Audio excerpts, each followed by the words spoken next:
Dear Lord, we are very grateful when you express yourself through the life, through other people, and through your word to us. For us, when Christ said that He is the bread and water from heaven, this is something that is feeding our soul. This is something that brings peace and this closeness to you, this protectiveness. We ask you to bless us now and to teach us to bring up children and to teach our children to accept in a right way the teaching of parents and how to be spiritual parents to others. Please praise yourself through this, not somebody else. And give us an opportunity to grow and to understand your word better and how to apply your word. In Jesus' name we pray, and for His praise. Amen. Today we are starting with a series of sermons about the upbringing of children.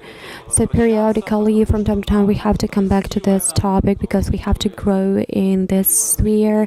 For those who is bringing up or is brought up by somebody, or somebody has to listen to this for the first time, who became a mother or father. And this series of sermons will consist of 4 sermons, at least for now, as of today, I plan it so, and the topic is the upbringing of children, how to pass the crossroads. So the crossroads where we have to make decisions, the crossroads of the decisions in the upbringing. And we will have a look, if God does not change it, we will have a look at the goals, at the environment of the upbringing, and the methods of the upbringing, and some life hacks.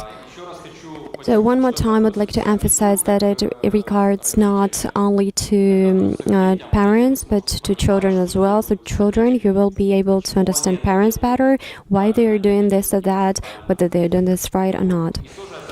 And this also concerns some spiritual, so just make some parallel with the spiritual children and our spiritual parents, how to accept their care. And this is also applicable to life, to life's crossroads, how to make decisions. If it does not concern any parenthood or childhood, we just have some crossroads, and they are also applicable here, just for your decision-making process. And today we will have a look at first thing. These are the objectives of the upbringing. We will talk about that. But before that, this is a practical situation. So please, I will try to give some examples during the sermons, examples of some small kids. We'll see how it goes further. So imagine that you have a child. You came to the shop and your child is small, and he saw some toy which he saw probably at school or at kindergarten, and this is the best toy in the world, and he wants it so strong, and he starts to make pressure on you. He starts asking and begging, and sometimes he starts crying very loudly, and some other people are looking at you who are surrounding you, and in your head you have lots of thoughts what they are thinking of you right now, and what kind of mother you are, what kind of a parent you are. And maybe something unusual thing happens. The child is falling on the floor, and you just have to take the child and pull him to the cashier. What should you do at this station or another station? You're in the or after a God service, you're socializing with somebody, you're talking to somebody. This is your friend, or maybe some unknown person. You came up to him or her just take care of him and to meet him so that he feels more comfortable here in the church, but he doesn't know anybody. And now your child comes up to you and he starts to show you to your face some toy that he got as a present just recently, or some painting that he drew for you, and he starts talking, interrupting you and expressing what he wants right now. So he starts communicating with you, and now you have a decision. You have to make a decision what to do next. So I'm a good parent, so I would listen to my children so he doesn't understand, for example, that he is distracting me. Or if I'm pay attention more to my children, then it will be bad for a person whom I'm communicating. So I have to help my child to be more obedient, to be more patient. So what should I do? In a shop, definitely you have to pull the child to the cashier desk, but what should you do here? So, and what kind of thought do you have as a man? What my father did, and you start acting as your dad used to act. And we are using this story how to apply the objective, the upbringing in a particular situation, and how to think. So this is a crossroad, how to act. And such kind of crossroads we pass very often during the day, and they differ every time. So sometimes there are some platforms where children are all similar, and we just applying all the tools that we used to. So when we are enjoying the results of our upbringing, and then children differ, they grow, and you start doing the same, but it doesn't work anymore. And you making some mistakes, and you start being irritated and make scenes, and you feel uncomfortable, and it is very heavy on your soul. And this is the same crossroad, but different, because your child is different. So how should you act? How should you apply the objective of the upbringing in such kind of situations? In the very beginning, just I would talk a little bit of the upbringing. The tragedy, there is a tragedy and there is a wonder of upbringing. There is a text of the scriptures which talks more about the tragedy. It's Proverbs 17:25. A foolish son or a daughter is a grief to his father, and he's sad, he feels pain, he feels burden on his soul when his child is acting in a shop or during the God service, or when he is a teenager, or when he is a youngster, when he is getting married, or she got married. So something is happening there. If it is a foolish person, then this is a grief to his father, and bitterness to her who bore him. So mother and father are very worried, and they feel pain because they are receiving the results of such kind of upbringing. One of the institutes in the USA learned the generations of 5 generations of people. Grandchildren, parents, grandparents, grandparents, and grandparents. So all 5 generations. It is 150 years of life, and it was Max Jukes. So he lived. He got married to the Emerald woman, and the research showed that so his children were 1,000. So the statistics of his children: 310 people died in poverty, 150 became criminals. 150 people of his children, grandchildren, grandchildren. 7 of them became murderers.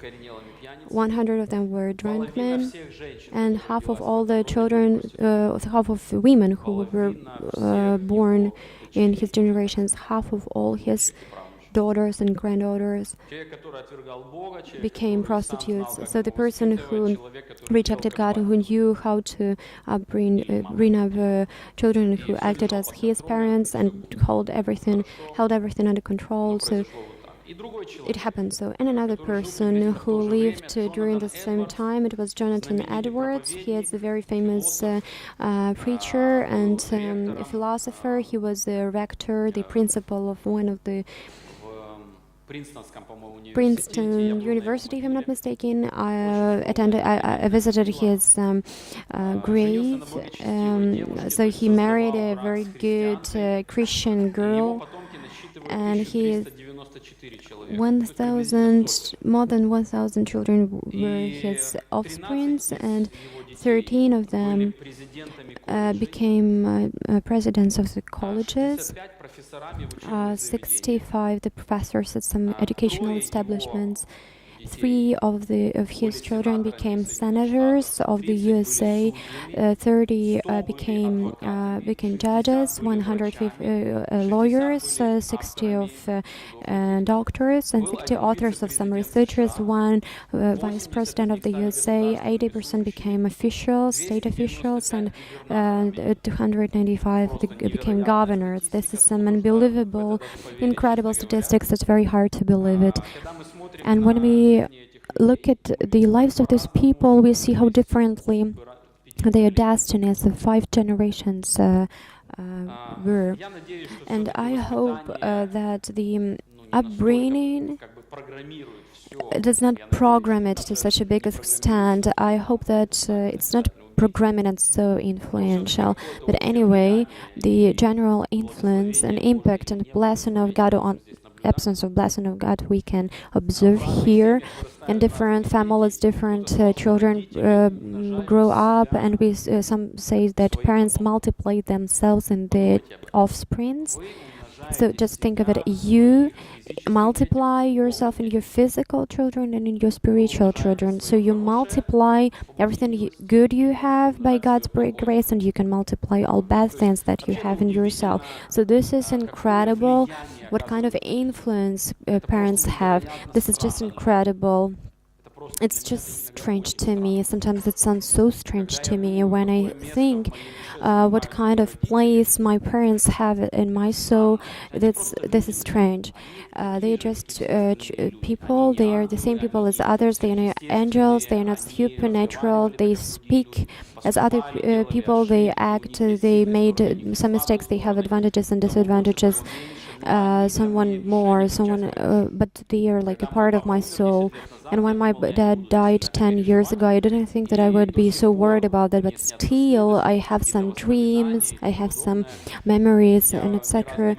And I remember how difficult sometimes it was with him, and what a negative footprint he left in my life. But it is wondering, it's surprising what kind of big part of my soul he is. This is a part of my soul. This is the influence, the impact. This is an example and some teaching and etc. instructions. When parents leave, this becomes more even brighter in our consciousness. So just appreciate your parents while they are alive. So this is a surprising influence. Another research that I found out in England, they studied a tragedy or wonder of a good upbringing. And this research, they studied, so recently there is such a content as bullying. This is a Western word. This is bullying at school. I don't know how to say it in Russian. So this is some bullying, some teasing. So when they bully children, when they do some bad things, and children cannot protect themselves, they cannot share it with their parents and with their teachers, and they cannot get protected, and they are teased and they are bullied. So this research started to be conducted in England, and they noticed the following things. The bad upbringing, including hyper-protectiveness, hyper-patronizing, super-caring over a child. We refer this to bad upbringing. This increases the risk of bullying at school of our children. If we upbring our children in a bad way, we cry at them, shout at them, we demand something, we ignore them, we show them a bad example, or vice versa. We overprotect them. This is not a love. This is destroying of the personality, so that he doesn't feel any pain, so he's not upset. So so this is all bad upbringing as well. This increases the risk that our children will be more vulnerable from the bullying. They will be a very attractive victim to their peers. So their peers, they notice some weak people whom they can bully and tease. Those children who are under the negative upbringing, they including the violence, absence of care. Not violence, but just hyper protectiveness, will probably bullied by their peers. These are the results according to the analysis of 70 different researchers when they studied 200,000 of children, and it was established that the warmth and sensitiveness in the upbringing decreases the risk of bullying, so children become formed in such a way that they can protect themselves. According to Professor, the bullying is a huge shade falls outside of the playground at the school, and it spreads into the adult's life as well. So we know that the victims of bullying and violence, they are more subject to the problems of health and personal disorders and depressions, and they are subject to the implied to suicide. So the bad upbringing leads to the bullying at school, and it becomes a shadow. Has a shadow over the adult's life, and now we know more factors connected with the bullying, and children, people are very naive that bullying and teasing are exclusively the problem of school. And full stop. So, but the research shows that the very important role is imposed on relatives and parents. So this is not only a problem of bad schoolmates and principal at schools, but this is the result of a bad upbringing. Therefore, it is necessary to stimulate and encourage parents to express love, communication, support towards their children. So when we look at this tragedy, none of the parents want their children to live such kind of life. But considering all this, parents think that they don't think that they have to educate themselves all the time. So as I said, children change all the time. So what we learned how to deal with them during the 3 years will not work when they will become 6 years old, 9 years old, and etc. So therefore we have to develop ourselves all the time. We have to think, and if we have grandchildren and we have some adult children, it is a very different format. And some tools are not applicable anymore. But not all parents think that they have to educate themselves to be able to bring up their children in a good way. So we don't think so, but therefore we will have the series of sermons and we will study so that the tragedy doesn't happen to our lives, so that we have a wonder of our upbringing, so that we rejoice over our children. Therefore we will study. So the objectives of the upbringing, they define their decisions at the crossroads. So there is a situation occurs, the child cries. This is a crossroad, or a child is all the time surfing his phone, and we don't know how to make this remark. So he is 16 years old, and you're limited in a way how you can limit his time in the internet and what he is watching on the internet. So it is more difficult and more difficult. He is more wiser, or he is more sneakier, and he is already 16 years old. He is an adult. If he is 20, maybe he doesn't live with him anymore, but you want to take care of him, and you have this crossroad ahead of you. So you look at the situation, or maybe he chooses the wrong way in studying, and you have to talk to him. This is the crossroad, how to make a decision here, what to talk about, what not to talk, when to let him make his own mistakes, or where to try to prevent him from something. So these all are crossroads, how to make a decision here. So the objective of the upbringing helps to make a decision. So the first Timothy Apostle Paul writes to Timothy and to the church in Macedonia. He teaches Timothy of the spiritual parenthood, and he reminds him about the aims, why he left him there. And he was there with him. He showed example, and now Timothy receives the letter. In the beginning of the letter, from the very first verse, Apostle Paul reminds him on the aim of his parenthood there, spiritual parenthood there. And he says, "As I urged you when I was going to Macedonia, remain at Ephesus." So that was referred to the church to Ephesus, so that you may charge. So that you may charge. So in other words, to bring up, to care, to protect, to charge a certain person not to teach any different doctrine, so that they do not teach something Christian but with some deviations. With these deviations, the results will differ as well.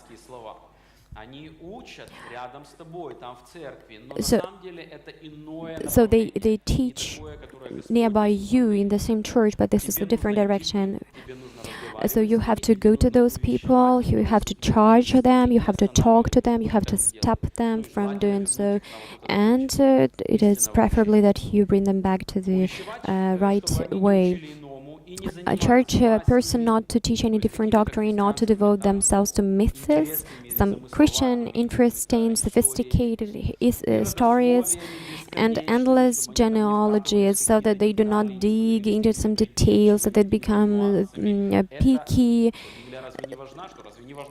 Isn't it important to see the genealogies? But how they approach to these details of the Bible represents some problems in their heart. During the time of Christ, they were these Pharisees who were very detailed in the law studies and the commandment studies. So charge them so they do not devote themselves to myths and endless genealogies, which promote speculations rather than the stewardship from God.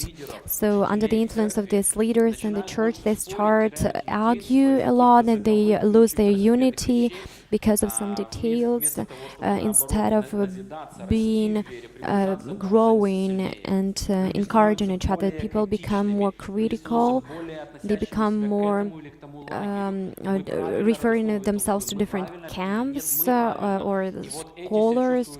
So these people feel because they are in the camp of righteous people, and these are in the camp of righteousness, and they receive some satisfaction for arguing, and they are saying that we are the progress of the Christian life and not our opponents, and they become to argue. They cannot act and treat each other as brothers, and this argument, these speculations, because of some small deals of Bible, divide and separate the community. And Paul noticed that. He charged them as his children, and then he teaches Timothy. So look, this is where maybe they don't notice, but that's the objective of these people. So that's where these people get when they have this myths and genealogies. So this is destroying, so change it and charge them. It's better that they would notice that it is not a positive influence of their behavior, so that their objective is wrong. And then Paul not only reminds Timothy why he left him there, but he also make it more precise how Timothy should charge him. Not only just charge them, you're a pastor there, you're a spiritual parent there, so just go and charge certain person. No, he explains that when you are charging them, when you're bringing them up, you're on this crossroad. When you have to do something, you have to remember the objective. Keep in mind the objective, and this objective has to govern you, what you do and why you do and what time you're doing this. So the aim of our charge You have to charge it with such a name. The aim of our charge is love that issues from a pure heart. So Timothy, don't jump into this camp of righteous people. Yeah, they look at the genealogy in the righteous way, but don't start attack those people who think differently so that you can foreclose them or just bull them or announce how wrong they are publicly. Don't jump into any of the camp, but cover all the people. The gospel combines you all, unites you all, so keep in mind that your love should be there. It doesn't mean that you stop charging them, it doesn't mean that you're allowing them to do what they are doing already, but in this letter he says just restrict them from something. I want you to acquire these people, but not to just feel your influence, that you are the parent, that you are the pastor, you are the righteous one. So the aim of our church is love that issues from a pure heart and a good conscience and a sincere faith. From this aim, a certain person, by swerving from these, have wandered away into vain discussions. They say the same, but these are the empty words. They do not grow, they do not construct, they lost this objective, this aim, and the results of their service is empty, vain discussions, desiring to be teachers of the law. I will teach you how to do the right things. Parents are all the same here. They have to teach their children how to act in a right way, and they want to be the teachers of law without understanding either what they are saying or the things about which they make confident assertions. That I know how to live this life, so just shut up and listen to what I'm teaching you. But in fact, they do not understand. They do not understand where they are pulling their spiritual children. Desiring to be teachers of the law without understanding. Therefore, Timothy, don't be like that. Remember the aim why you're charging these people, not to separate but to unite, so that to cover all the people, but to be this courage and brave to stop them from the wrong direction. And another, it's Almaz. So here we see the role of the aim. So it's very important to keep in mind the aim when you're charging somebody or bringing them up.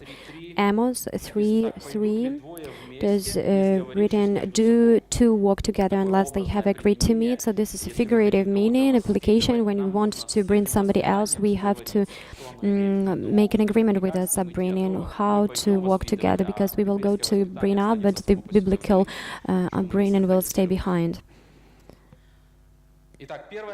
So the first reason of unsuccessful upbringing is the wrong or unrealized objectives of the upbringing, and therefore we make some unwise decisions. So the upbringing of a child consists of numerous situations. Every crossroad we have to analyze and make a wise decision where to turn next. These decisions define the circumstances for our relationships with the child, for his life, for our upbringing. Upbringing or care or influence consists of a range of such kind of decisions. So this is approximately such kind of a map, and we have to make the decisions on every crossroad. So let's have a look how on some real roads or crossroads the GPS helps us. GPS system, how does it function? If you see, just imagine a round elliptical globe. Now we are zooming, and this is our country. We are zooming, this is our city, and zooming, this is our crossroad, and we are there walking or standing in a car, sitting in a car, and we have to get somewhere, and we are looking around us, and we are trying to recall where should we have a turn. Some people can remember that here is a shop and we have to turn right, or there is some other building and we have to turn left. Some people that can't remember this the road in such a way. I don't. And when some other people get to the crossroad, they don't know what to do. They start analyzing, they start asking So it's not clear, absolutely clear, where is the point where we are going to on this crossroads. So we are taking our smartphone out, we are turning on GPS, and what happens? We receive some information, not about this, not from this crossroad, but we receive the information from above the globe, around the globe. There are lots of GPS stuff that analyze, and they have programs of maps, and they connect with our smartphone, and they give me the understanding where to turn. They can make a road for me. They can make the most shorter route for me, and in order to get there, I look at the crossroad and understand. I always try to turn right, but it will not work in such a way. We need the information from the satellite. This information comes from above, and then it enables us to understand where to go, because without the information from above, we are not able to do this. So we do not see the information from above. We can imagine it in our mind. We have some guesses where to turn if we remember where the river is in Kiev, or just some approximate routes. But some people, we ask them, where our house is. I ask my children where our house is, and sometimes they cannot point in the right direction. Sometimes even adults cannot answer where the metro station is, although they've been there several times. So in the same way, as we receive the information from the heavens, from the GPS system, the same thing happens to the upbringing. We have to make choice. We have to trust not our feelings, not our senses, not how our children, not how our parents acted in these situations, but we have to rely on the information which is coming from above. God created people, my children, and spiritual apprentice, and my mentor, and God knows everybody, history, hearts, how the development of children happen, what kind of situation will happen in the future, and He explains how to do this. And that's what God explains in His scriptures. The first thing that we have to realize from above is the objectives of the upbringing. There is also an environment methods, but we have to realize why is it existing for, what is the vocation of the upbringing, what is the objective, the aim that I have to fulfill, and what are not obligatory ones, and then my upbringing will be successful. So this is the information that we have to receive about the objectives, so that we make the right decisions. In other words, in order to get to the right point, destination, we have to know more precise where we want to bring our children with the help of our upbringing, so that we make the right decision at the crossroad. So I have to know the destination. I will walk through 18 years, and they will go out of my GPS control. And when they are 3 years old, they are under my full control. And with the years, this control decreases, and they go to school on their own. They behave on their own. I can't stop them. I can make decisions instead of them. I have to achieve already something, so that they already use their own GPS system. Therefore, we have to understand where we are leading, where we are bringing our children through our upbringing. So the first question is, what is the aim of our upbringing? Where shall we get? What is the destination where we are bringing our children?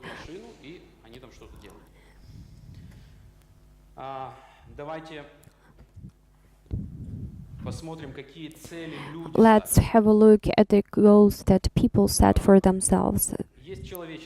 There are some man's goals. These goals, they do not come from above. For example, my goal is to bring up my children as my parents brought me up. So I will do the same to my children as my parents acted with me. So this is not the fact that my children will become the same as I will be. So that life has changed, the circumstances changes, the informational flow changes, many things have changed. You cannot repeat what your parents did. It wouldn't be the right goal. Another goal, vice versa, to make the opposite of my parents did. My parents treated me badly, so I will do vice versa. I will do the opposite. And so they didn't give me any presents, I will give presents to my parents. They didn't allow me anything, I will allow everything to my children. They were criticizing myself, I will never criticize my children. Or vice versa.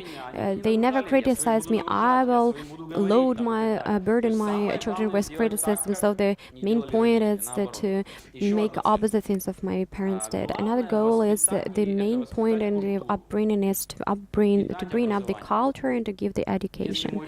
If my child is acquainted with opera, with some classical masterpieces, if he knows the table etiquette, ethics, if he has lots of knowledge, then it will be the success.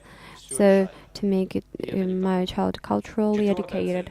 The fourth goal, what matters is health. Therefore, sports, health. If he sneezes, he stays at home, overprotecting. It's only the sterile food. Everything should be clean, green, and etc. etc.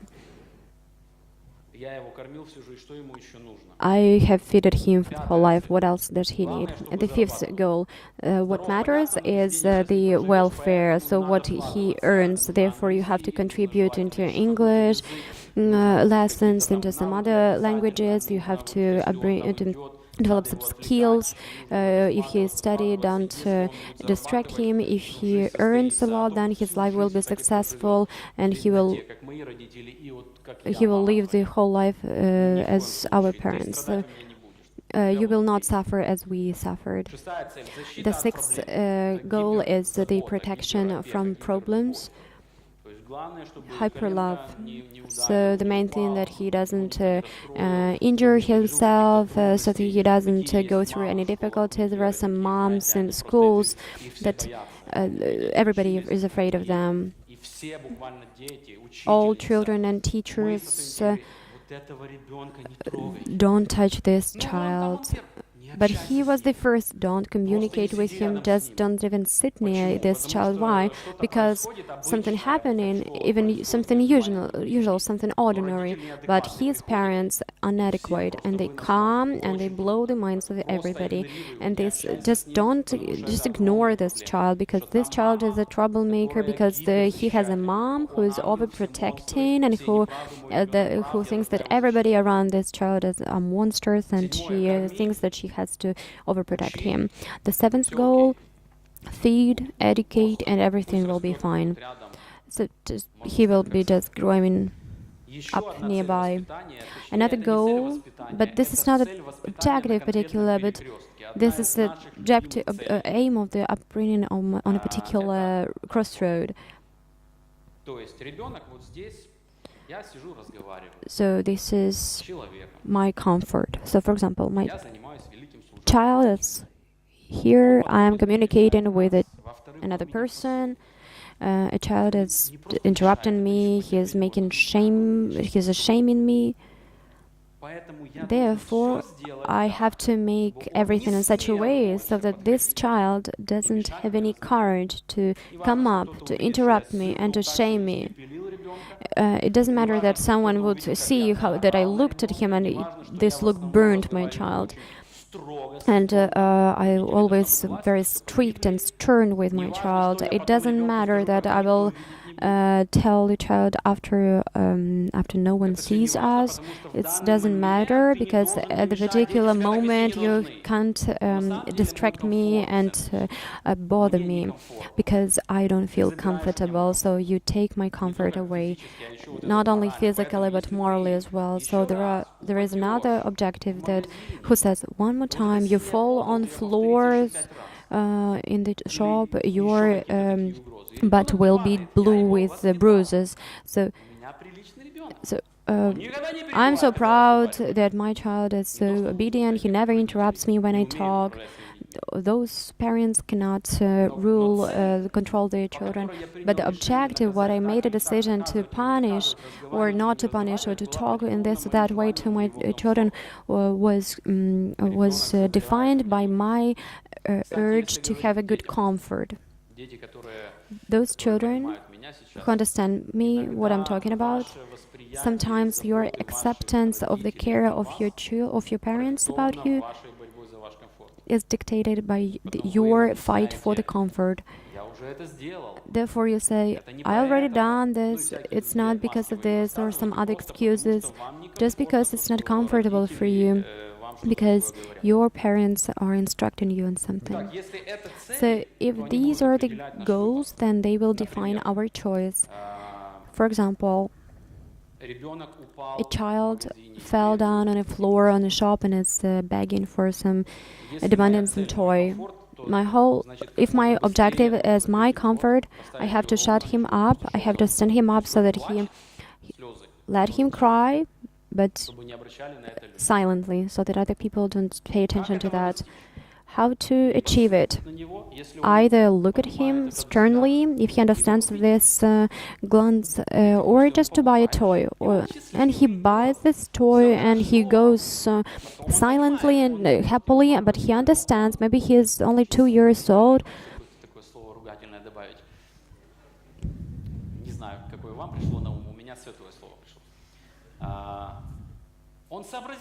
So he is clever, and next time the child enters the shop, maybe he didn't write it as a constitution, but he just following these rules. Then he just understands when the mother does not buy a toy, then I should just cry loudly, I fall down, and then a toy falls down to my hands. And this works.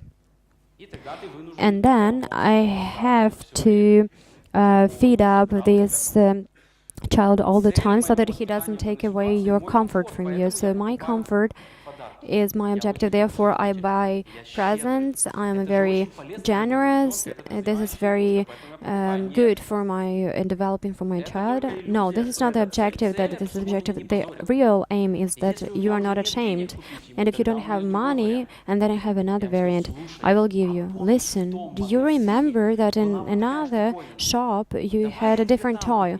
Let me buy this toy in a different shop. And the child says, all right, he doesn't cry in this shop because he is waiting for a toy in a different shop, and then you go out from the shop and you don't buy it.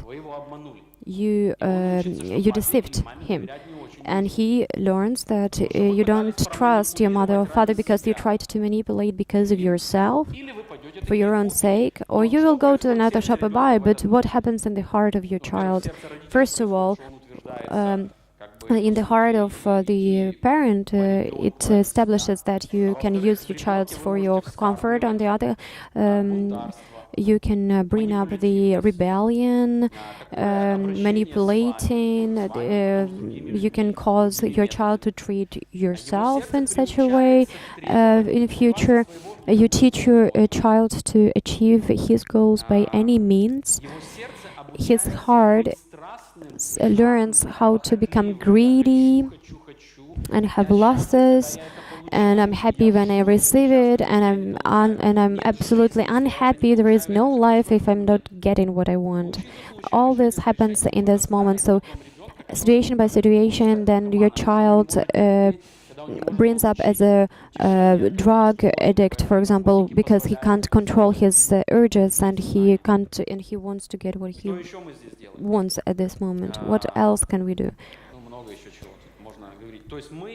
So, in fact, we are feeding his heart from a very negative perspective. He is very clean with a tie. He is very happy with his toy, but at this time,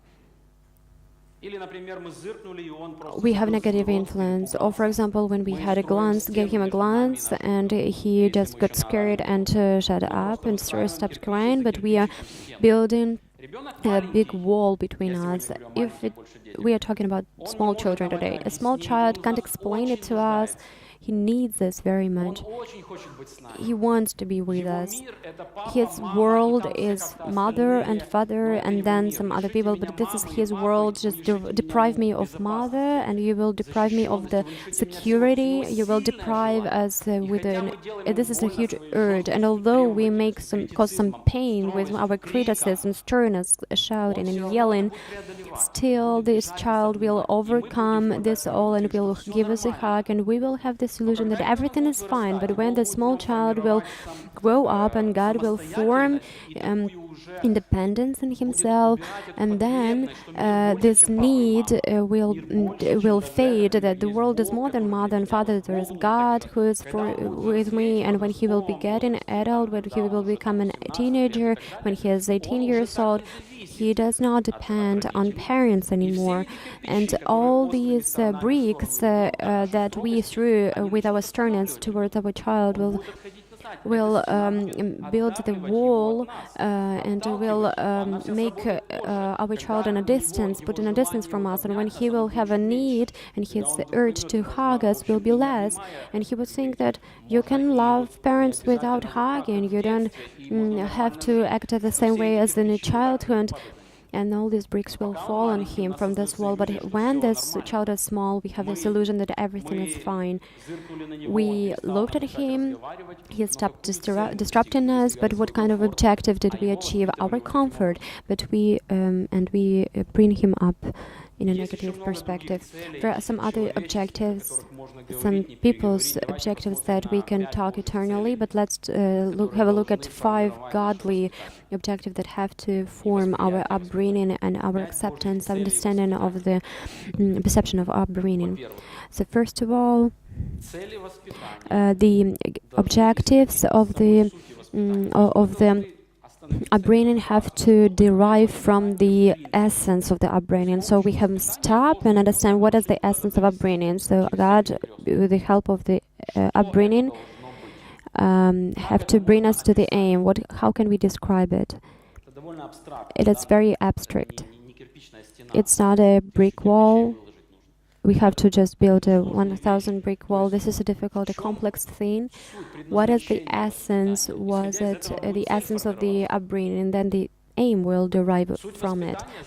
So the aim of the upbringing is to prepare a child or a person in a real world. That is simple. The child is born in this world. He's already without parents.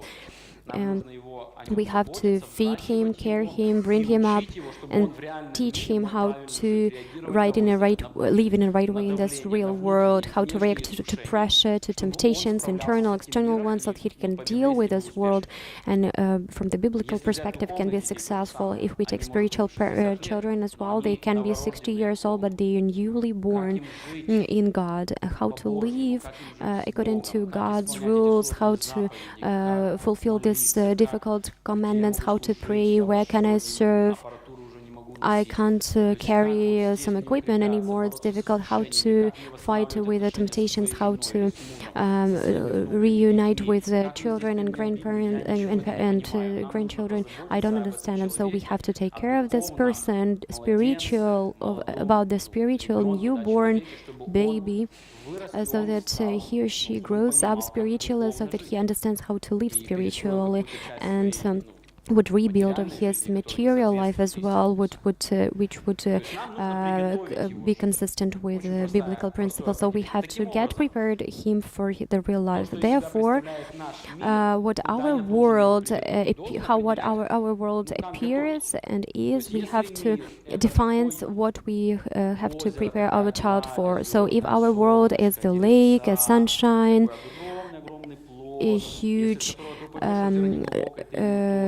shift, and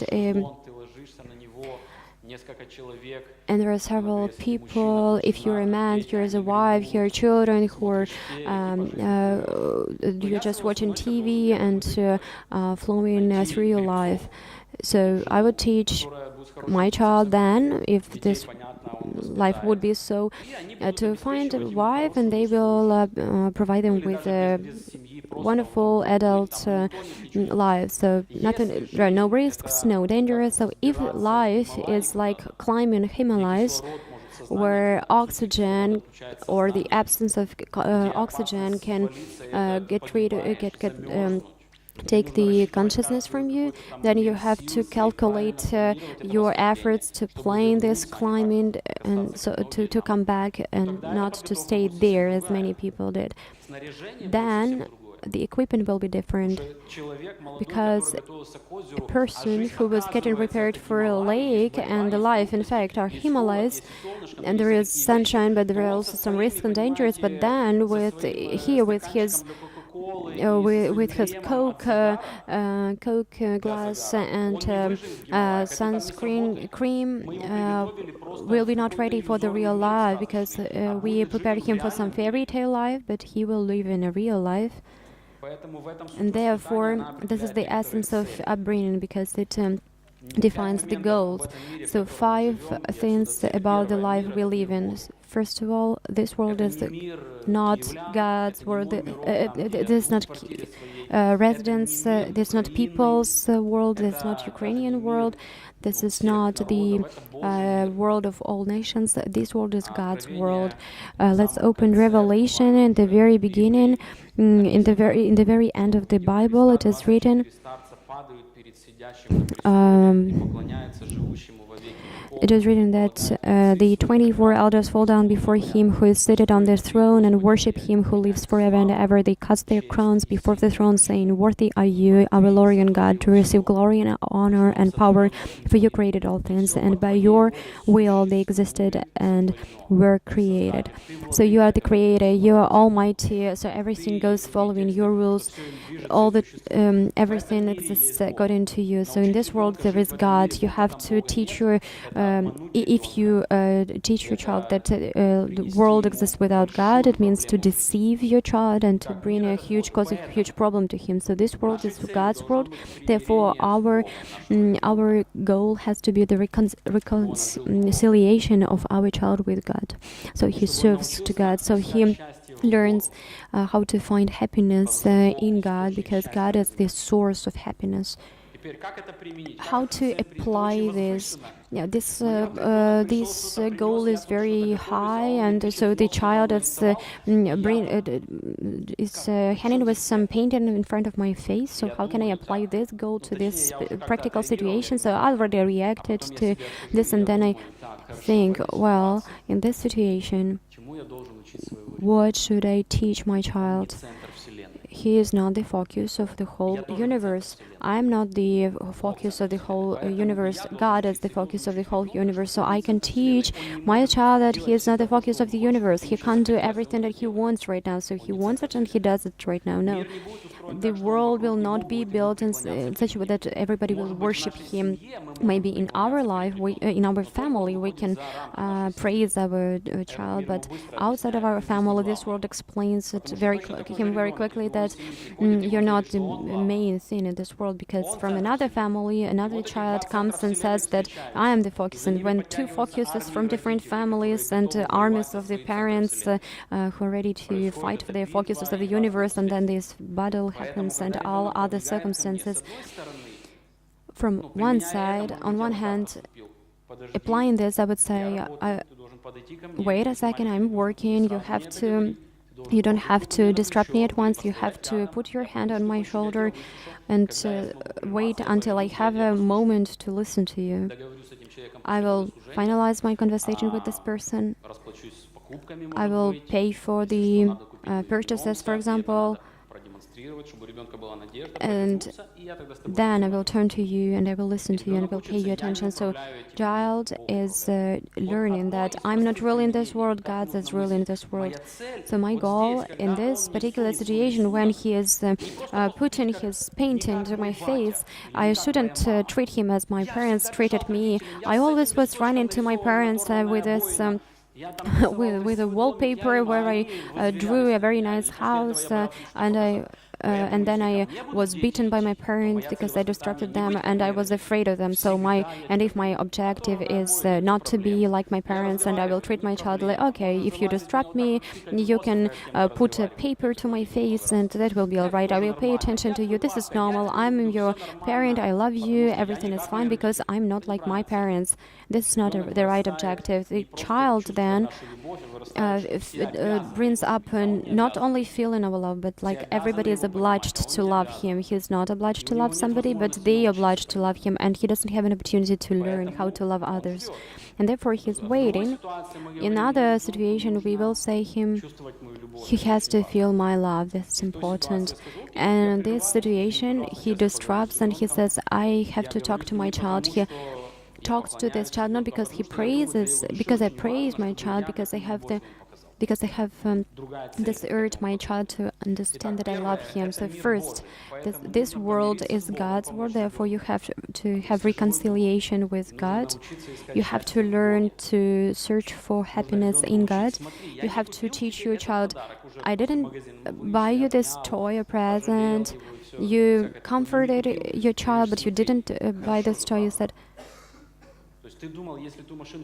if you said that I didn't buy this car to you, then you would the world will fall. But you explain that the life is beautiful and you can be happiness, although you didn't receive something that you thought would be of utmost importance and the best in this world, like the essence of your life. I would die if I didn't get it. So you didn't get it, and you see, you survived. And in such moments, sometimes it will be very difficult to your child.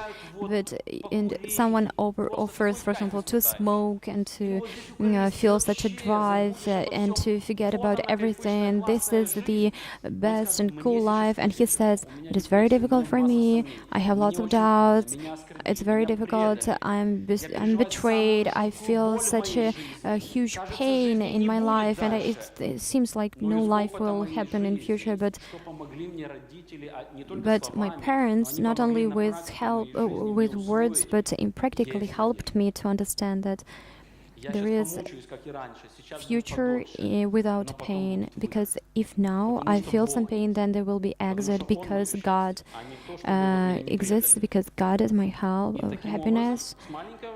And therefore from a very small age, we do not talk about the drug addiction to children of 3 years old, but we lead them to this. This is our objective. We teach our child that happiness is in God, it's not in material things. The second characteristics of this world is that the world is eternal. The world where we bring up this child, this is eternal, that this life will never end. His life will never end. So his life is not limited only by 70 or 40 years of the years that God gave him. This is only the beginning. So at the conference, look my sermon, how I explain what life is. So the child understands that the life is eternal, and this is how I should bring him up. His eternal life is more important for me after resurrection of the church than this life here.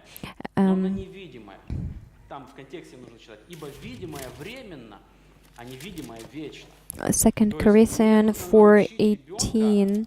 As we look not to the things that are seen, but to the things that are unseen. For the things that are seen are transient, but the things that are unseen are eternal. So I have to teach my child to look at to some unseen things.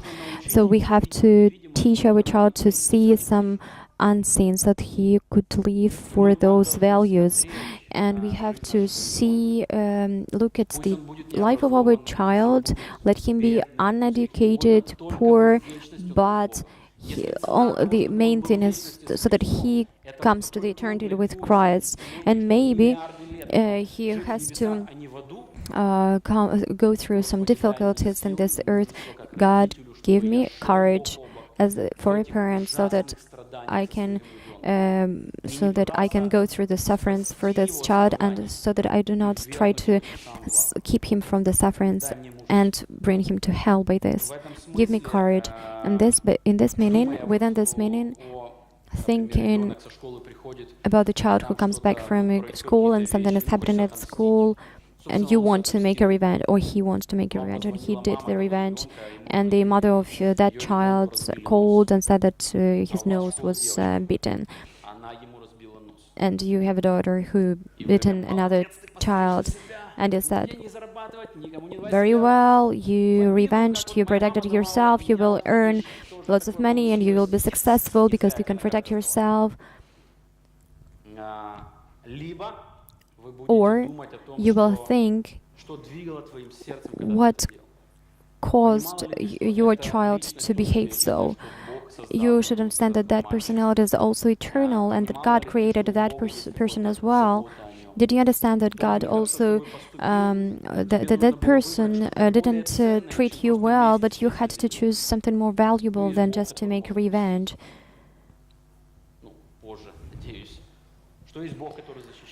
What did you think that God is using the situation so that He prepares you for the eternity? Because your life is not something that you see just now in front of you, but this is something more, something eternal. So as parents, we have to stop, and it is very easy for us to have this routine protection of our children. This is normal, but sometimes we have to stop separately as a mother and father, and just have a look whether we are preparing our children for eternity, whether they understand what will happen after this life, or do we understand our spiritual children? Do we prepare them for life with Christ, or we teach them how to argue here and to sign up for some more popular Christian party, and to reject those who are God's and you will be in eternity with God's in God's eternity, and you don't need to humiliate them now. Look at the eternity. Look at the destination of our life. Life will be over very soon. Not our career, even religious career, defines everything, but there is Christ who is over all this world. And bring up more higher look and view over some routine, everyday situations. If this world is eternal. And the third, the world is contaminated with evil. The world is contaminated with evil. 1 John 5:19. We know that we are from God, and the whole world lies in the power of the evil one. As a drunk man who is already vomited and who is lying in the evil, he is not even crumbling, he is just lying in the evil. This is how the world is contaminated with the evil. And we know that the Son of God has come and has given us understanding, not the well-being, not the education, but Son of God has come and has given us understanding so that we may know Him who is true, and we are in Him who is true, in His Son Jesus Christ. He is the true God and eternal life. Little children, this pastor's attitude to Christian people. Little children, keep yourselves from idols. This world lies in the power of the evil. Idols is worshiping something else instead of God. This all penetrates our soul. This distracts us. And the world is like a river where we are born in. Sometimes our parents keep us on the floating, but then the circumstances and parents make us independent, and there are no parents, and without them we flow in this river and we make some decisions, and this river brings us, and it destroys the weak people, and this river brings people to sin, to destruction of life. And therefore the third goal is the character. We have to bring up the heart of a child, or a heart of a spiritual child, because they will have to protect bullying, temptation, to watch some bad stuff on the internet, to surf the internet during the God's service, to demand something that he wants. We have to bring up the character, able to say no to his own urges and to wait for happiness from God, to be hardworking, to be able to wake up when you want to stay in bed. So all this flow of sin, of laziness, of self-satisfaction, to live for your own, will bring us by this river life. And when they go out as adults, they by this time, when they become adults, they have to become able to swim against the flow of the river. This is the character. They have to be people not of the modern dresses, not of the polyglots, like of the 8 languages. They educate, they bring up the character, but this is not the focus. So the character is formed.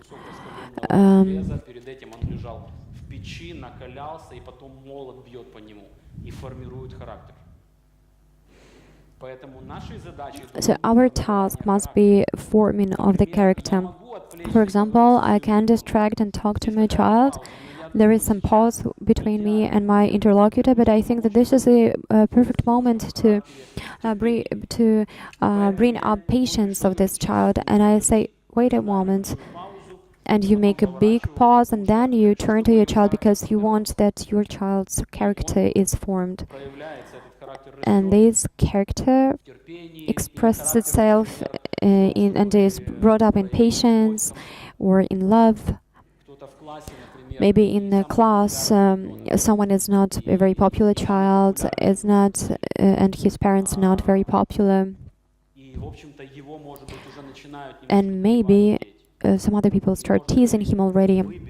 You can say, make choice to be on the side of this person, to have some mercy. Even if your best friends will tease you and bully you, and will say, then I will not be friends with you. If my goal is my comfort, then if my goal is to have a good education, to earn lots of money, I would not teach my child to be friends with these weak people. But if my goal is to be sensitive to suffering people, then I will direct my child and I will praise them after that when he became friends with these weak people. And I will say that when I instruct my child to the discomfort, but he would rejoice over the result of this care. And in such a way, I will bring up the right character. And I understand that the character is much more important than other things. The fourth description is that the world is material. We have to emphasize that the world is material. In Genesis chapter 3, the God says, by the sweat of your face you shall eat bread. So it means that it will be difficult for you to earn for your life. And in this meaning, we bring up a child, and he sits in his car and he has to earn for the petrol, for the fuel, for the tires, for the maintenance of this car, and some additional details. So he will have to take care of all of this. And you saw some children who were brought up in a very welfare family, and they are not able then to earn by the sweat of their face, and they are already got used to this comfortable zone, and they don't have this urge to educate, to change the colleagues, to change the job, because they are afraid. And we have to bring up the hard-working children. Our children have to know how to work. even to work hard. So the problem of the people who are brought up in the capital, they do not have some physical work instead of the clicking with the mouse of the computer. So our children have risks to become some just to reach children who will not be able to feel discomfort in muscles and to work hard to make work which is uncomfortable to them. If we love our children, we have to take care of them so that they have enough experience so they can like work, because nobody else will work instead of them this world. If they are male, they will have to provide for their families. Sometimes women will have to provide, even to stay at home and to do the homework. To be a housewife is a colossal work. She's working hard in the family. Therefore, you have to know how to work hard. We have to help our children, and we have to teach our spiritual children to work in the service, to study God's word, to help other people. This is work. And very often this is physical attention. In the previous point was character, eternity, love to God, happiness in God helps us to develop this side, how to work hard. Therefore, we have to give the assignments to our children to make some job and to allow them to make this work. This is very important. And another thing, we have to form the skills. They are not just hard working, but we have to help them to make some skills, to make some scrambled eggs, to work with a mop, or to so of course it will be easier for you to make some job on your own, because if your object is to your own comfort, but if your object is for your child, to teach your child how to live in this world, then you will be patient and you will delegate some work to them. So this will be a skill. This child will not be afraid to do some chores. And you don't need to divide women's and female and male work. Once, one actor said the choice of children, there is such a set of choices, and it's like a pendulum of the choice of skills. And while children are under my care, I want to make this pendulum, the range of the choice skills as wide as possible, so that they are not afraid to do something, so they don't look at this world and don't think that I don't know how to do this. Please be trainers and coaches and good mentors to your apprenticeships.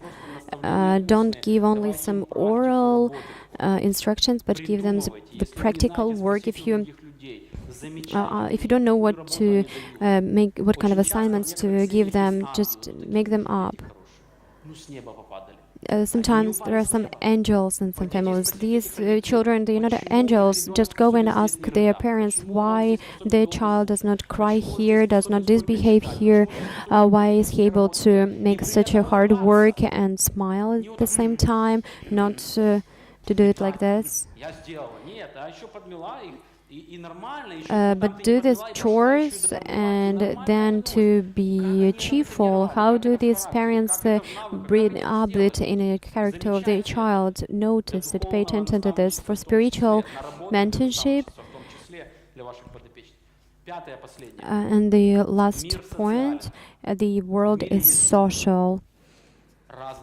There are different people of different nationality, of different culture and age. There are some comfortable people, there are some unclear and hostile people, and our child will meet every type of people. They will face them, and we cannot prevent them. So Matthew 7:12.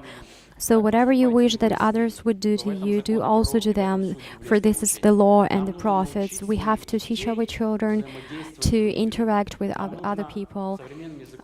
With a modern language, we have to develop their social character soft skills. 100 times I shared this example, but it is, once I speak with a child and I saw a child who was observing dinosaurs, and I was discussing with this child these dinosaurs.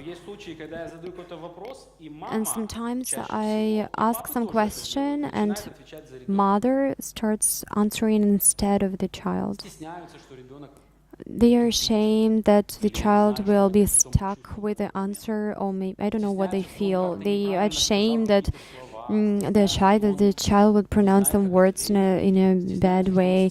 They shy that this child is shy, and they are trying to save the situation, their own comfort. They say, I'm not comfortable when my child is stuck, I feel shy for him, so I will save this conversation and will explain Nikolai how old this child is and what kind of form he is. And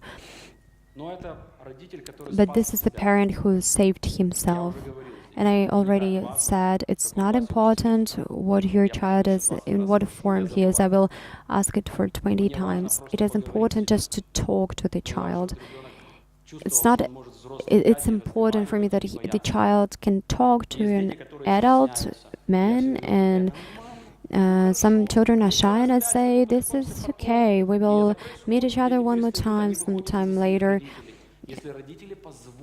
And if parents will allow them to experience, they will accept it as a grace that someone else is developing soft skills of this child. Yeah, I'm leaving, please talk. So must be the attitude. So my child didn't answer in the right way. But you should be cheerful that this child wasn't shy and he was standing there, he didn't run away.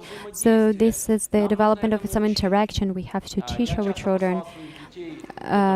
Once I sent my children to buy something, when I did it, so I thought that this child would never do this, because when I had courage to do this, I was so worried, and I was like double elder than my children. And I said, sometimes it was difficult. I have to learn how to buy some things. Well done. And then the child can overcome these difficulties. Just imagine, he came to the new level, how many doors opened in front of him, how many nightmares just disappeared, and he thought that there were some people who, he thought that would be people who would ignore him, would not know him, but now he sees that he knows how to do this. Once with my son, I came to the place, and we had to buy some ice cream, and I came out, there was a huge queue and lots of people, and I thought it would be a very good experience for a child. And I told him, stand in a queue and I will go and wait for you in a car. Near the bicycles. So the bicycles could be hijacked as well, so I don't remember what I was thinking more about his experience on the safety of the bicycles. But anyway, so, and he was ignored there, so children did not exist, and my son had experienced to be ignored in a shop, because in front of him many people were switching the queue and ignoring him.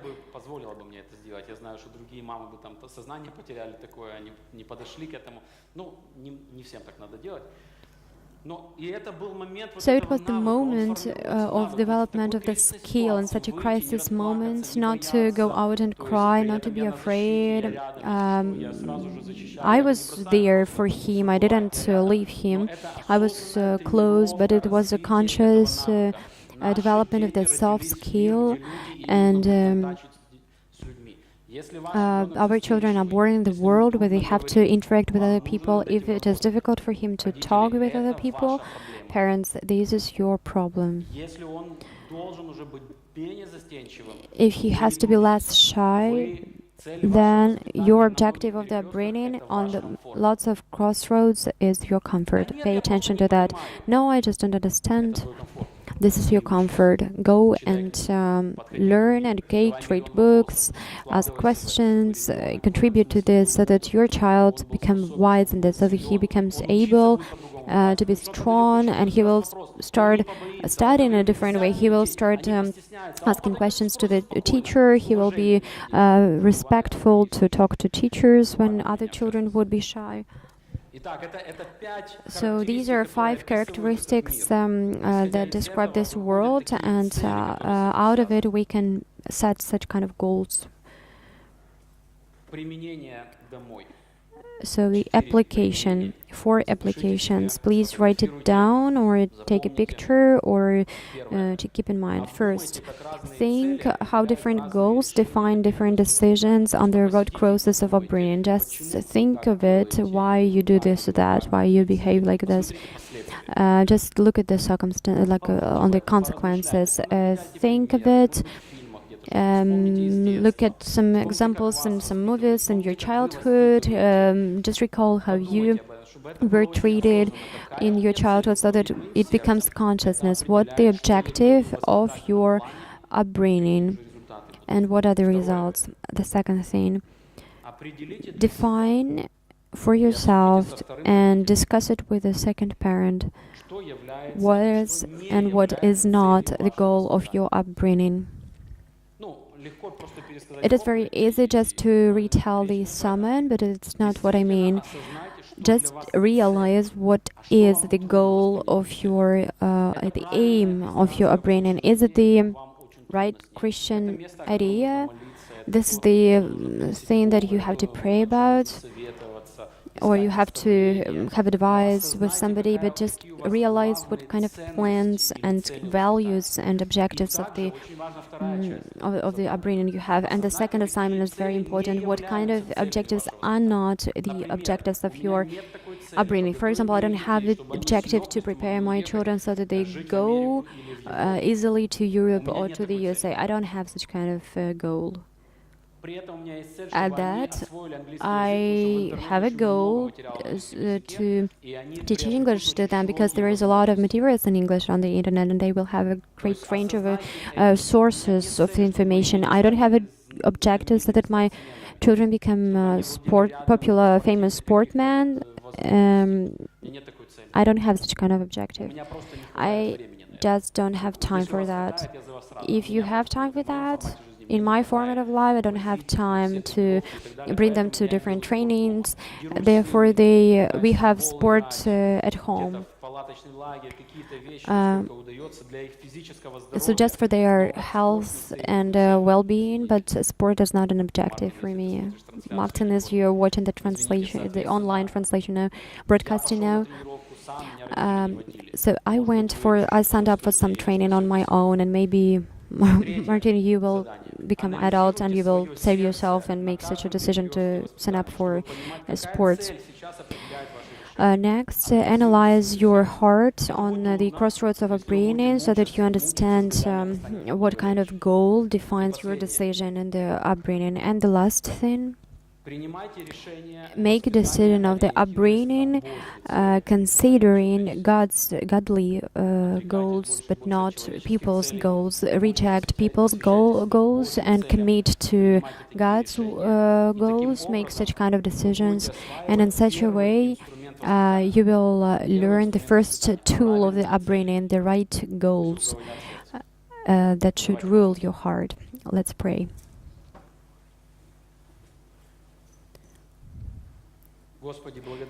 Dear Lord, we thank you for your word that teaches us very practical things how to live. Thank you that we can understand the world where we live, not simply with our own eyes, but that we can receive information from above, from the Bible, from you. We can understand what is further behind what we can see, that we can plan our life, our care for other people, and in lives of our subordinates, so that this upbringing and care does not,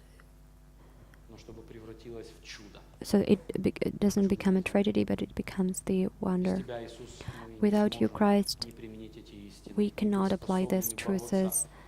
We cannot fight for these truths in our hearts. Without your wonders and miracles, we do not have any guarantee. Therefore, we ask you so that you have mercy on us. We can do everything well. We are not strong in everything. But we ask you to bless us. We ask you for the children of our church and for those who are like spiritual children to someone. Please give us your grace so that we are not picky to the care that we receive. Don't let us reject it, but accept it with all the imperfections.